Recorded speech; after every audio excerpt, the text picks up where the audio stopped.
तमाम TV studios में शोर मचना शुरू हो चुका है। शोर इस बात का कि देखिए कांग्रेस अपने विधायकों को नहीं संभाल पाई।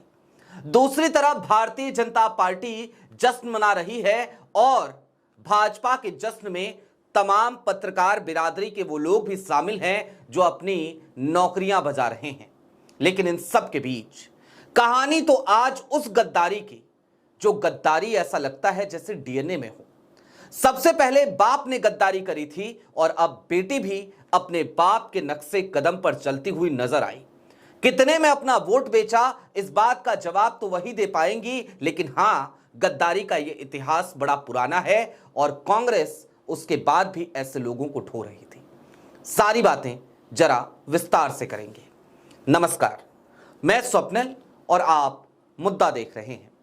दोस्तों, आगे बढ़ें उससे पहले वही छोटी सी अपील। मुद्दा इन दिनों एक गंभीर आर्थिक संकट से जूझ रहा है। एक तरफ हमारे मेन बैंक अकाउंट्स बीते लंबे समय से फ्रीज चल रहे हैं, तो दूसरी तरफ हमारे 2.5 साल पुराने चैनल को हमसे लंबे समय तक छीन कर रखा गया था। ऐसे में डे टू डे ऑपरेशंस में मुद्दा को काफी मुश्किलों का सामना करना पड़ता है। लिहाजा आपसे गुजारिश है, यदि आप चाहें तो स्क्रीन पर दिख रहे क्यूआर कोड या फिर के नीचे दिख रहे यूपीआई नंबर्स के जरिए मुद्दा की छोटी छोटी मदद जरूर कीजिएगा, ताकि हमारी बेबाकी यूं ही बरकरार रहे। अब बात धोखे की या फिर की उस डीएनए की, जिस डीएनए में धोखेबाजी का इंजेक्शन ऐसा लगता है जैसे लग चुका हो। मैं आपके स्क्रीन पर सबसे पहले आपको एक पुरानी खबर दिखाना चाहता हूं। मसलन आपकी स्क्रीन पर एक खबर है जनसत्ता की। राहुल जी खुद कहते हैं डरो मत। कांग्रेस से निष्कासन के बाद पूर्व विधायक मोहम्मद मुकीम की पहली प्रतिक्रिया। लेकिन इन्हें निकाला क्यों गया था, जरा वो भी जान लीजिए, वो भी आपको याद दिला दें। कांग्रेस नेता ने सोनिया गांधी को पत्र लिख खड़गे की उम्र पर उठाए सवाल, तो पार्टी ने किया निष्कासित। दरअसल एक और खबर देखिए अमर उजाला की। पूर्व विधायक ने पत्र लिखकर की राहुल खड़गे की शिकायत, खड़गे की सोनिया गांधी से शिकायत प्रियंका को लेकर कर डाली ये बड़ी मांग। अब क्या हुआ जरा वो जान लीजिए। इस पूरे मामले में मोहम्मद मुकीम कटक के विधायक थे, लेकिन भ्रष्टाचार के आरोप लगे उनके ऊपर। उड़ीसा के कटक भ्रष्टाचार के आरोप लगे। कोर्ट से उनकी सांसदी चली गई, क्योंकि उनको सजा मिली तो सांसदी चली गई। और जैसे ही सांसदी गई, उसके बाद से जाहिर सी बात है सक्रिय राजनीति में बहुत कुछ करने का स्कोप इनके पास बच नहीं गया था। तो करते क्या? तो फिर ये भारतीय जनता पार्टी के हाथों की कठपुतली बनते हुए नजर आए। लगातार राहुल गांधी पर हमला, लगातार मल्लिकार्जुन खड़गे पर हमला, लगातार हर उस शख्स पे हमला जो शख्स कांग्रेस के लिए समर्पित होकर काम कर रहा हो। मसलन उड़ीसा के जो प्रदेश अध्यक्ष हैं भक्त चरण दास, उनके ऊपर भी हमला। इसके बाद से सब्र का बांध हालांकि कांग्रेस का टूट गया। कब टूटा? इन्होंने सोनिया गांधी को एक पत्र लिखा। उस पत्र में राहुल गांधी के खिलाफ, मल्लिकार्जुन खड़गे के खिलाफ बहुत ही आपत्तिजनक बातें कही गई। मल्लिकार्जुन खड़गे की उम्र पर सवाल उठाए गए और यह कहा गया कि एक काम कीजिए सोनिया जी, आप प्रियंका गांधी को राष्ट्रीय अध्यक्ष बना दीजिए और राहुल गांधी कैपेबल नहीं है, उनको तो हटाइए। जैसे इस तरीके की बात इन्होंने सोनिया गांधी को पत्र लिखकर की, वो बात भी वहीं की वहीं दबी रह जाती। लेकिन इन्होंने एक और महान काम किया। इन्होंने उस पत्र को खुद ही पब्लिक डोमेन में डाल दिया, जिसकी वजह से कांग्रेस को काफी ज्यादा शर्मिंदगी उठानी पड़ी। फिर पार्टी ने इनको निष्कासित किया और निष्कासन के बाद इन्होंने हालिया दिनों में अब इस बात का ऐलान किया है कि अपनी नई पार्टी बनाएंगे, अलग पार्टी बनाएंगे। अब यह कहानी पिता की है, जिनका नाम है मोहम्मद मुकीम। लेकिन आज की तारीख में एक नाम खूब चर्चाओं में है और वो नाम है सोफिया फिरदौस का। जानते हैं, जब विधायकी चली गई मोहम्मद मुकीम की, तो उड़ीसा के कटक से कांग्रेस ने ही सोफिया फिरदौस को टिकट दिया। सोफिया फिरदौस कोई और नहीं है, बल्कि वो मोहम्मद मुकीम की ही बेटी हैं। मोहम्मद मुकीम की ही बेटी सोफिया फिरदौस ने आज एक बार फिर अपने पिता के नक्शे कदम पर चलते हुए आज की तारीख में कांग्रेस को डसने का काम किया, क्रॉस वोट किया भारतीय जनता पार्टी के प्रत्याशी को जिताने के लिए काम किया। और देखिए ना, ये कितना अच्छा और कितना अजीब सा संयोग है। 3 लोगों ने हालांकि ये क्रॉस वोटिंग करी, लेकिन इस वीडियो में जिक्र अभी हम सिर्फ और सिर्फ सोफिया फिरदौस पर ही करेंगे और उससे ये समझने की कोशिश करेंगे कि कांग्रेस के भीतर किस किस तरीके के गद्दार बैठे रहते हैं और कांग्रेस की सवारी करते हुए ये लोग किस तरीके से अपनी मंजिल तक पहुंचते हैं और उसके बाद कांग्रेस को ही बीच मझधार में छोड़कर चले जाते हैं। दरअसल किस प्रत्याशी को जिताने के लिए सोफिया फिरदौस ने क्रॉस वोटिंग करी है जानते हैं आप? उस प्रत्याशी का नाम है दिलीप राय। दरअसल ये पूर्व केंद्रीय मंत्री रहे हैं, विधायक रहे हैं, लेकिन अब सक्रिय राजनीति में नहीं थे, भारतीय जनता पार्टी से आते हैं। इन्हीं को भारतीय जनता पार्टी ने उम्मीदवार बनाया था, उस सीट के लिए उम्मीदवार जिस सीट पर उसके पास नंबर्स नहीं थे। उसको उम्मीद थी कि क्रॉस वोटिंग होगी तो जीत जाएंगे। अब बड़ी मजेदार चीज ये रही कि दिलीप रे के ऊपर भी भ्रष्टाचार के आरोप लगे थे, जैसे सोफिया फिरदौस के पिता के ऊपर भ्रष्टाचार के आरोप थे। अब पता नहीं सोफिया फिरदौस ने अपने वोट को बेचा है या फिर कि वो फाइलों से डर गई हैं, कुछ फाइलें मोहम्मद मुकीम की होंगी उससे डर गई हैं।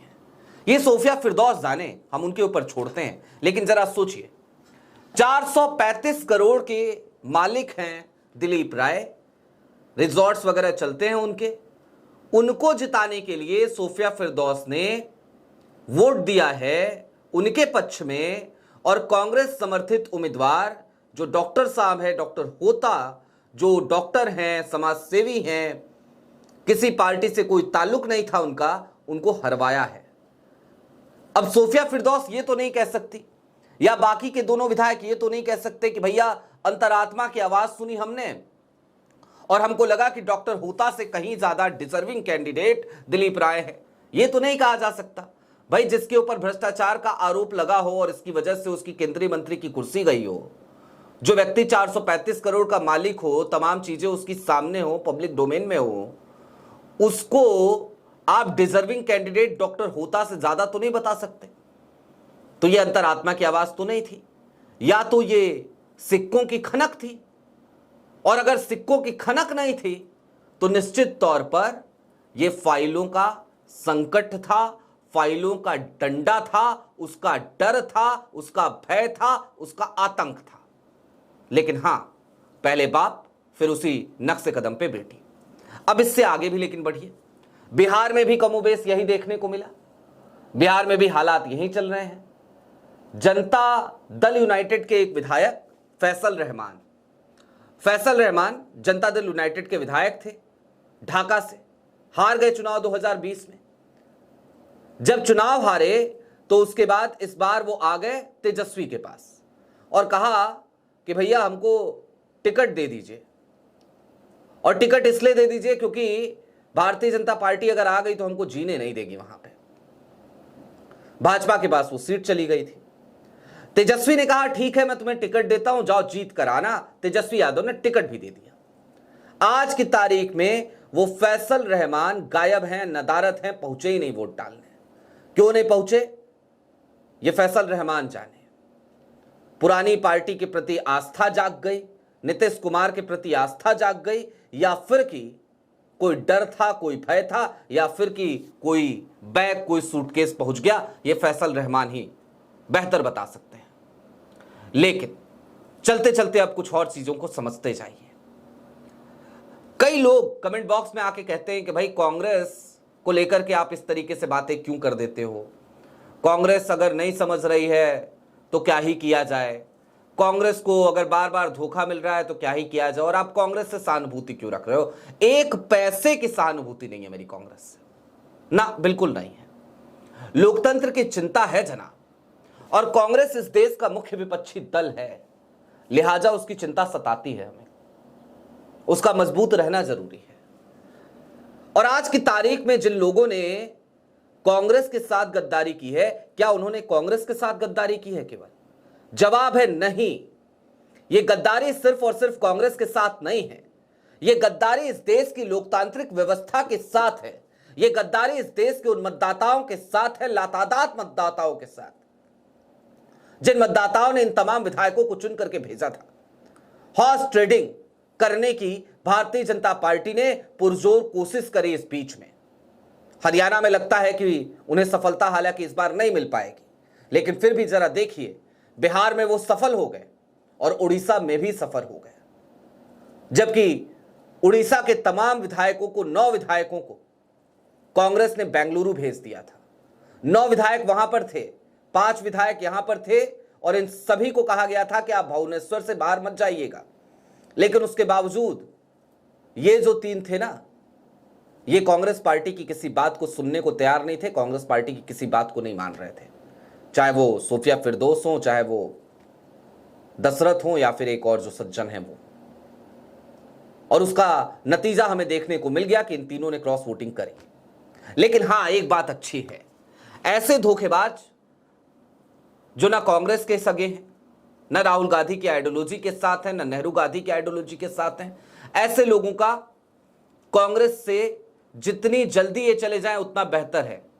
लेकिन कांग्रेस को भी अपने रवैये थोड़े से बदलने पड़ेंगे, उसको भी अपनी पेच कसने पड़ेंगे और ये देखना पड़ेगा कि अब किसको साथ रखना है, किसको आगे बढ़ाना है, कौन डिजर्विंग है, कौन समर्पित है। क्योंकि आप किसी पर भी आंख मूंद करके भरोसा करते जाओगे, किसी को भी आगे बढ़ाते जाओगे, तो जो स्थिति आज की तारीख में राज्यसभा चुनाव के मद्देनजर हमें नजर आई है, ये स्थिति आपके सामने बार बार आती रहेगी और हर बार देश के तमाम टीवी स्टूडियोज कांग्रेस की हार पर इसी तरीके का जश्न मनाएंगे, कांग्रेस को ट्रोल करेंगे, अलबत्ता पलट के ये नहीं पूछेंगे कि जो भारतीय जनता पार्टी पैसों के दम पर लगातार खरीद फरोख्त कर रही है, वो लोकतंत्र के साथ किस तरीके का अन्याय कर रही है। ये सवाल पूछने की हिम्मत ये तमाम मेरी ही बिरादरी के लोग नहीं करेंगे, लेकिन हां, हम करते हैं, करते रहेंगे। आपकी क्या राय है वो हमें कमेंट बॉक्स में जरूर बताइएगा। अभी के लिए दीजिए इजाजत। चलते चलते फिर वही अपील, चैनल पे नए हो तो सब्सक्राइब करते हुए जाइएगा, सक्षम हो तो मुद्दा की छोटी छोटी मदद जरूर कीजिएगा, ताकि आर्थिक संकट के इस काल में हमारी बेबाकी लगातार बरकरार रहे। बहुत शुक्रिया।